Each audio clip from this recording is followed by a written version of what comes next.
മഹാലക്ഷ്മി സീരിയലിൻ്റെ പുതിയൊരു എപ്പിസോഡിൻ്റെ പ്രമോ വിശേഷങ്ങളിലേക്ക് എല്ലാവർക്കും സ്വാഗതം. അങ്ങനെ നമ്മളുടെ പ്രതാപൻ്റെ അമ്മയും കൂടെ കൂടി കണ്ണൻ മരിച്ചിട്ടുണ്ടാവുമെന്ന് തന്നെ വിശ്വസിക്കുന്നുണ്ട്. എന്നിട്ട് പ്രതാപൻ്റെ അമ്മ പറയുന്നുണ്ട്, ഈ ഒരു വാർത്ത കേട്ടിട്ട് വേണം എൻ്റെ കുഞ്ഞിനൊന്ന് സന്തോഷിക്കാൻ. എത്ര നാളായി എൻ്റെ കുഞ്ഞിൻ്റെ മുഖത്തൊരു സന്തോഷം കണ്ടിട്ട്. എന്തായാലും ഇതോടുകൂടി അവൻ്റെ കഥ കഴിയുമല്ലോ. അവൻ്റെ കഥ കഴിഞ്ഞാൽ പിന്നെ അവളെ അവിടെ നിന്ന് അടിച്ചിറക്കാനൊന്നും ബുദ്ധിമുട്ടുണ്ടാവില്ല. ആ സമയത്ത് പ്രതാപൻ പറയുന്നുണ്ട്, അവളെ അങ്ങനെ അടിച്ചിറക്കാനൊന്നും പറ്റില്ല അമ്മേ. കണ്ണൻ്റെ സ്വത്തിലിപ്പോൾ മുക്കാഭാഗവും അവളുടെ പേരിലാണ്.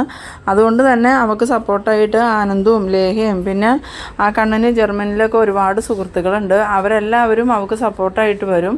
അവരെയൊക്കെ എതിർക്കാൻ നമ്മളെ കൊണ്ട് സാധിക്കുമോ? ആ സമയത്ത് പ്രതാപൻ്റെ അമ്മ പറയുന്നുണ്ട്, അതിനല്ലേടാ മേഘനും ഉണ്ണിയും ആ വാമദേവനൊക്കെ ഉള്ളത്.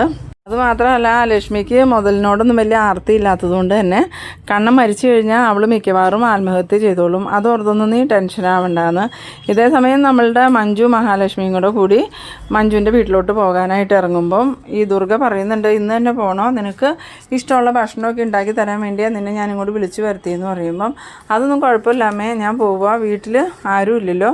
അതുമാത്രമല്ല, ഏടത്തിനെ ഇവിടെ ഒറ്റയ്ക്ക് നിർത്താനും പറ്റില്ല. ആ സമയത്ത് ദുർഗ ചോദിക്കുന്നുണ്ട്, ഇവിടെ ഒറ്റയ്ക്ക് നിന്നാൽ എന്താ കുഴപ്പമെന്ന് ചോദിക്കുമ്പം അതിന് ഏട്ടന് വിശ്വാസമല്ല, എനിക്ക് കുഴപ്പമൊന്നും ഉണ്ടായിട്ടല്ല. ഏട്ടൻ പറഞ്ഞത് ഏടത്തി ഇവിടെ ഒറ്റയ്ക്ക് നിർത്തണ്ട, ഏട്ടൻ വരണ വരെ അനന്തുവേട്ടൻ്റെ വീട്ടിലോ എൻ്റെ വീട്ടിലോ പോയി നിന്നോളാന്, അതുകൊണ്ടാണ് ഞങ്ങൾ പോണേന്ന്. ആ സമയത്ത് ദുർഗ പറയുന്നുണ്ട്, പോണതൊക്കെ കൊള്ളാം, ഇവൾക്കാണെങ്കിൽ കുഞ്ഞുങ്ങളൊന്നും ഉണ്ടാവില്ല, അതുകൊണ്ട് തന്നെ ഇവൾ നിൻ്റെ കുഞ്ഞുങ്ങളെ കളയാൻ നോക്കൂട്ടോന്ന്. ആ സമയം മഞ്ജു പറയുന്നുണ്ട്, ഏടത്തി എന്തായാലും അങ്ങനെയൊന്നും ചെയ്യില്ല, ചിലപ്പോൾ അമ്മയും കരുണേടത്തിയൊക്കെ അങ്ങനെ ചെയ്യുമായിരിക്കും, എനിക്ക് ഏടത്തിയെ സംശയമൊന്നുമില്ല, ഞങ്ങൾ പോകാമെന്നും പറഞ്ഞുകൊണ്ട് മഞ്ജു അങ്ങോട്ട് പോകുന്നുണ്ട്. അങ്ങനെ മഞ്ജു മഹാലക്ഷ്മിയും പോയതിന് ശേഷം ഈ കരുണയാണെങ്കിൽ ദുർഗയോട് വന്ന് പറയുന്നുണ്ട്, ഇന്നത്തോടുകൂടി അവളുടെ ശരീരത്തിൽ ആ മരുന്ന് ഫലിച്ചു തുടങ്ങും.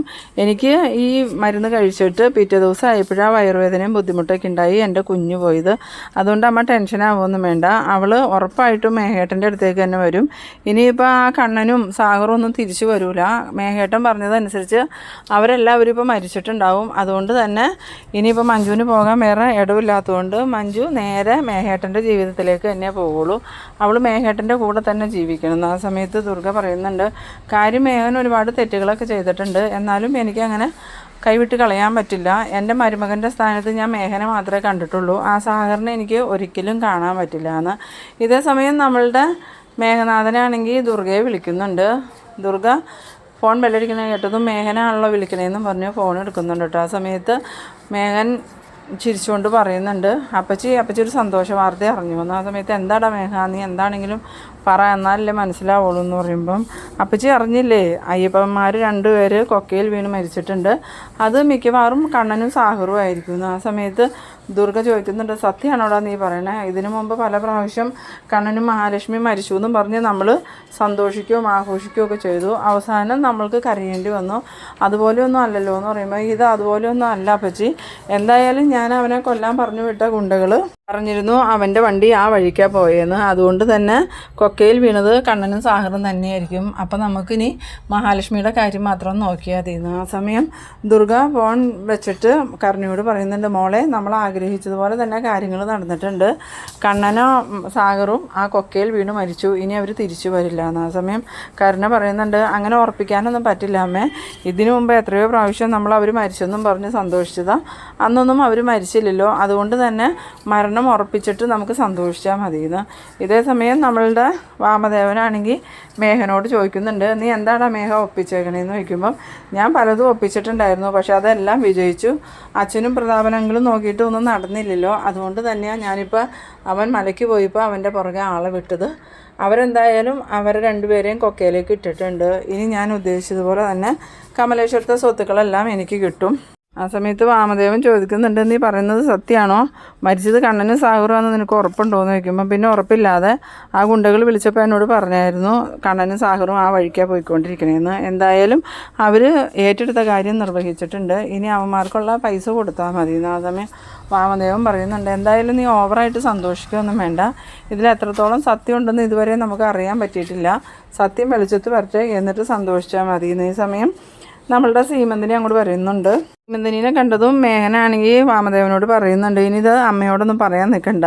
അമ്മ അപ്പം തുടങ്ങും കണ്ണനെയും മഹാലക്ഷ്മീനെയും ന്യായീകരിച്ചുകൊണ്ടെന്ന്. ആ സമയം വാമദേവൻ പറയുന്നുണ്ട്, ഇനിയിപ്പോൾ ഇവൾ അറിയാതിരുന്നിട്ട് എന്തിനാ, എന്തായാലും കണ്ണൻ മരിച്ചെങ്കിൽ ആ വിവരം എല്ലാവരും അറിയില്ലേന്ന്. ആ സമയം സീമന്തിന് വന്നിട്ട് ചോദിക്കുന്നുണ്ട്, എന്താ അച്ഛനും മോനും കൂടി ഇവിടെ ഒരു ഗൂഢാലോചന എന്ന് ചോദിക്കുമ്പം, അത് വേറൊന്നും അല്ലടി, നമ്മളുടെ കണ്ണനും സാഹറും മലയ്ക്ക് പോയ വഴി കൊക്കയിൽ വീണ് മരിച്ചു എന്ന് ഇവൻ പറയുന്നുണ്ട്, നേരാണോ എന്നറിയില്ല എന്ന് പറയുമ്പം മേഘനാഥൻ പറയുന്നുണ്ട്, ഈ അച്ഛൻ്റെ ഒരു കാര്യം ഞാൻ പറഞ്ഞത് സത്യാച്ച, ആ ഗുണ്ടകൾ പറഞ്ഞ വഴിയിൽ തന്നെ അവരുടെ ബോഡി കിടക്കുന്നത്, അതുകൊണ്ട് തന്നെ അത് കണ്ണന് സാഹറുവാണെന്ന് നമുക്ക് ഉറപ്പിക്കാം, ഇനിയിപ്പം അതിൽ സംശയിക്കാനൊന്നുമില്ല. ആ സമയം സീമന്തിന് പറയുന്നുണ്ട്, എനിക്കതിൽ വിശ്വാസമൊന്നുമില്ല.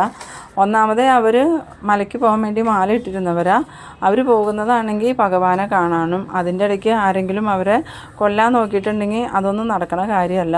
ശബരിമലയ്ക്ക് പോകാൻ മാല ഇട്ട് കഴിഞ്ഞാൽ അവർക്കെല്ലാവർക്കും അയ്യപ്പൻ്റെ ശക്തി കിട്ടുമെന്ന് തന്നെയാണ് പറയണത്. അതുകൊണ്ട് അത്തരക്കാരെ ഉപദ്രവിക്കാനൊന്നും ആർക്കും സാധിക്കില്ല. നിങ്ങൾ അച്ഛനും മോനും അതും പറഞ്ഞിവിടെ സന്തോഷിച്ചിരുന്നു എന്ന്. പിന്നീട് കാണിക്കുന്നത് നമ്മളുടെ മഹാലക്ഷ്മിയെയും മഞ്ജുവിനെയാണ്. മഹാലക്ഷ്മിക്കാണെങ്കിൽ കണ്ണൻ മെസ്സേജൊക്കെ അയച്ചതോടുകൂടി ഭയങ്കര സന്തോഷമായിട്ടുണ്ട്. മഞ്ജുവിനോട് പറയുന്നുണ്ട്, മഞ്ജു കണ്ണേട്ടൻ്റെ മെസ്സേജ് കണ്ടതോടെ എനിക്ക് സന്തോഷമായത്, അല്ലെങ്കിൽ എനിക്ക് ഭയങ്കര പേടിയായിരുന്നു.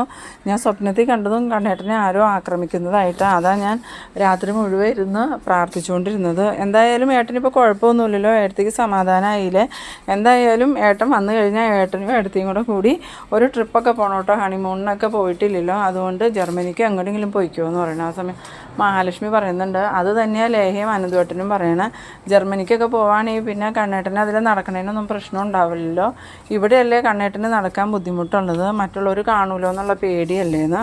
ആ സമയത്ത് മഞ്ജു പറയുന്നുണ്ട്, എന്തായാലും കണ്ണേട്ടൻ മലയ്ക്ക് പോയി തിരിച്ചു വന്നാൽ പിറ്റേ ദിവസം തന്നെ ഏടത്തെയും ഏട്ടനും കൂടി ഒരു ട്രിപ്പ് പ്ലാൻ ചെയ്തോ, ഇവിടെ ഉള്ളവരാരും അത് അറിയണ്ട. അങ്ങനെ അവർ സംസാരിച്ചിരിക്കുന്ന സമയത്ത് നമ്മളുടെ മഞ്ജുവിൻ്റെ ഫോണാണ് ഈ ബെല്ലടിക്കുന്നുണ്ട്.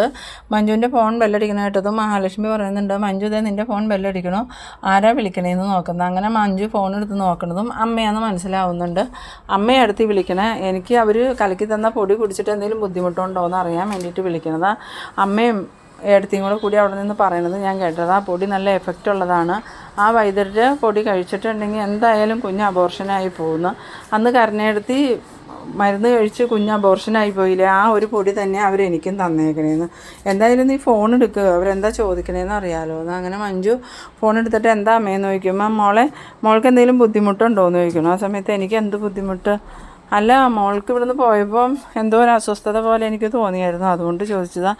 പിന്നെ അവൾ നിൻ്റെ കൂടെ വന്നിട്ടുണ്ടല്ലോ, അവൾക്ക് കുഞ്ഞുങ്ങൾ ഉണ്ടാവില്ലാത്തതുകൊണ്ട് അവൾ ഏതെങ്കിലും രീതിയിൽ നിൻ്റെ കുഞ്ഞിനെ കളയാൻ നോക്കും, അതോർത്ത് അമ്മയ്ക്ക് ഇവിടെ പേടിയാണ്. ആ സമയം മഞ്ജു പറയുന്നുണ്ട്, ഇവിടെ അങ്ങനെ പ്രശ്നങ്ങളൊന്നും ഇല്ലാമേ, പിന്നെ എനിക്ക് വയറിന് ചെറിയൊരു അസ്വസ്ഥതയുണ്ട്, അതിനിപ്പോൾ കുഴപ്പമൊന്നുമില്ല, കൂടാണെങ്കിൽ ആസ്പത്രിയിൽ പോകുന്ന. ആ സമയത്ത് ദുർഗ പറയുന്നുണ്ട്, ഞാൻ അപ്പോഴേ പറഞ്ഞതല്ലേ അവളെയും കൊണ്ട് നീ പോകണ്ടാന്ന്, അവൾ എങ്ങനെയെങ്കിലും നിൻ്റെ കുഞ്ഞിനെ നശിപ്പിക്കാനേ നോക്കുള്ളൂ. ആ സമയത്ത് മഞ്ജുവിനാണെങ്കിൽ ദുർഗയോട് നല്ല ദേഷ്യം തോന്നുന്നുണ്ടെങ്കിലും ദുർഗയുടെ അടുത്ത് അതൊന്നും പറയണമൊന്നുമില്ല.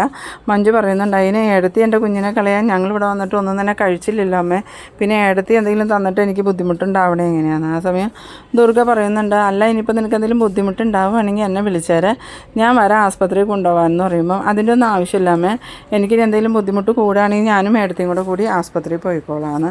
എന്നാൽ ശരി മോളേന്ന് പറഞ്ഞ് ദുർഗ ഫോൺ വെച്ചതും മഞ്ജു ഫോൺ വെച്ചിട്ട് മഹാലക്ഷ്മിയോട് പറയുന്നുണ്ട്, അമ്മ എനിക്ക് തന്ന മരുന്നിന് ഫലമുണ്ടോ എന്ന് അറിയാൻ വേണ്ടി വിളിച്ചതാണ്. സമയത്ത് മഹാലക്ഷ്മി പറയുന്നുണ്ട്, എന്നാലും മഞ്ജുവിൻ്റെ അമ്മ എന്താ ഇങ്ങനെയായിപ്പോയ, സ്വന്തം മകളുടെ കുഞ്ഞിനെ നശിപ്പിക്കാൻ നോക്കണു, സ്വന്തം മകളുടെ കുഞ്ഞല്ലെങ്കിലും അതൊരു ജീവനല്ലേ, ഒരു ജീവനെ ഇല്ലാതാക്കാൻ നോക്കാൻ അവർക്കൊരു മടിയില്ലല്ലോ, അതിന് കൂട്ട് നിൽക്കാൻ കരുണയ്ക്ക് അറിയില്ലേ ഒരു കുഞ്ഞിനെ നഷ്ടപ്പെട്ടാലുള്ള ആ അമ്മയുടെ അവസ്ഥ, അവളത് അനുഭവിച്ചതല്ലേ, എന്നിട്ടും അവളെന്താ മാറാത്തതെന്ന് എനിക്ക് മനസ്സിലാവാത്തതെന്ന് പറയുമ്പം മഞ്ജു പറയുന്നുണ്ട്, കരുണേടത്തിയുടെ മനസ്സും എൻ്റെ അമ്മയുടെ മനസ്സും ഉണ്ണിയേട്ടൻ്റെ മനസ്സൊക്കെയും ഭയങ്കര ദുഷ്ടത നിറഞ്ഞ മനസ്സാണ്, അതുകൊണ്ട് അവരങ്ങനെ ചിന്തിക്കുകയും പ്രവർത്തിക്കുകയും ചെയ്യണേ. അവരുടെ ലക്ഷ്യം വേറെ ഒന്നുമല്ല, എൻ്റെ കുഞ്ഞിനെ ഇല്ലാതാക്കി എന്നെ മേഘൻ്റെ അടുത്തേക്ക് തന്നെ തിരിച്ചു വിടണം എന്നുള്ളതാണ്, അതിനുവേണ്ടി അവർ സാഗരേട്ടനെ കൊല്ലാനും കൂട്ടു നിൽക്കുന്നു. ആ സമയത്ത് മഹാലക്ഷ്മി പറയുന്നുണ്ട്, നിന്നെയോ സാഗറിനെയോ ഒന്ന് നുള്ളി നോവിക്കാൻ പോലും മേഘ ഉണ്ണിക്കോ ആർക്കും കഴിയില്ല. കാരണം മാർക്കോ തന്നെയാണ്. മാർക്കോ ജീവിച്ചിരിക്കുന്നിടത്തോളം നിങ്ങളെ ഉപദ്രവിക്കാൻ മാർക്കോ സമ്മതിക്കില്ല എന്ന്. ഈ സമയത്ത് മഞ്ജു ചോദിക്കുന്നുണ്ട്, ഇനി അമ്മ വിളിച്ചാൽ നമ്മൾ എന്ത് പറയും എടുത്തിന്ന് ചോദിക്കുമ്പം, ഇനി അമ്മ വിളിക്കട്ടെ, അപ്പോൾ ഫോൺ ഞാൻ എടുത്തോളാം, എന്നിട്ട് നീ ആസ്പത്രിയിലാണെന്ന് പറയാം, അതോടൊപ്പം തന്നെ നിൻ്റെ കുഞ്ഞ് അബോർഷനായി പോയി എന്നും പറയാം. അപ്പോൾ അവർ അമ്മയും മരുമോളും മോനും എല്ലാവരും സന്തോഷിക്കട്ടെ എന്ന്. ആ സമയത്ത് മഞ്ജു പറയുന്നുണ്ട്, അത് ശരിയാണ് എടുത്തി പറഞ്ഞതുപോലെ തന്നെ നമുക്ക് മുന്നോട്ട് പോകാമെന്ന്. പിന്നീട് കാണിക്കുന്നത് നമ്മളുടെ പ്രതാപനെയും മേഘനാഥനെയാണ്.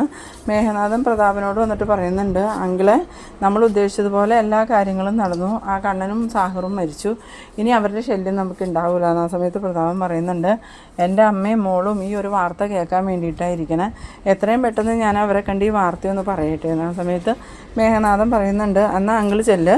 പിന്നീട് പ്രതാപൻ്റെ അമ്മയുടെ അടുത്ത് വന്ന് പറയുന്നുണ്ട്, അമ്മയെ ഒരു സന്തോഷ വാർത്തയുണ്ട്, ആ കണ്ണനും സാഹറും മലയ്ക്ക് പോയ വഴിക്ക് കൊക്കയിൽ വീണ് മരിച്ചു. അതെങ്ങനെ സംഭവിച്ചിട്ടാന്ന് ചോദിക്കുമ്പം, അത് സംഭവിച്ചത് എങ്ങനെയാണെന്ന് അമ്മയ്ക്കറിയില്ലേ, മേഘം പറഞ്ഞു വിട്ട ആളുകളാണ് അവരെ കൊന്നതെന്ന്. അത് കേട്ടതും പ്രതാപൻ്റെ അമ്മ ഇങ്ങനെ സന്തോഷത്തോടുകൂടി ചിരിച്ചു നിൽക്കുന്ന ആ ഒരു സീനിലാണ് ഈ എപ്പിസോഡ് അവസാനിക്കുന്നത്. അപ്പോൾ നിങ്ങളെൻ്റെ വീഡിയോ ആദ്യമായി കാണുന്നവരാണെങ്കിൽ ചാനലൊന്ന് സബ്സ്ക്രൈബ് ചെയ്യാനും ഇഷ്ടമായ ലൈക്ക് ചെയ്യാനും ഷെയർ ചെയ്യാനും മറക്കരുത്. അപ്പോൾ ഇതുപോലെ ഇൻട്രസ്റ്റിംഗ് ആയിട്ടുള്ള അടുത്തൊരു എപ്പിസോഡുമായി നമുക്ക് വീണ്ടും കാണാം. അതുവരേക്കും ബൈ ബൈ.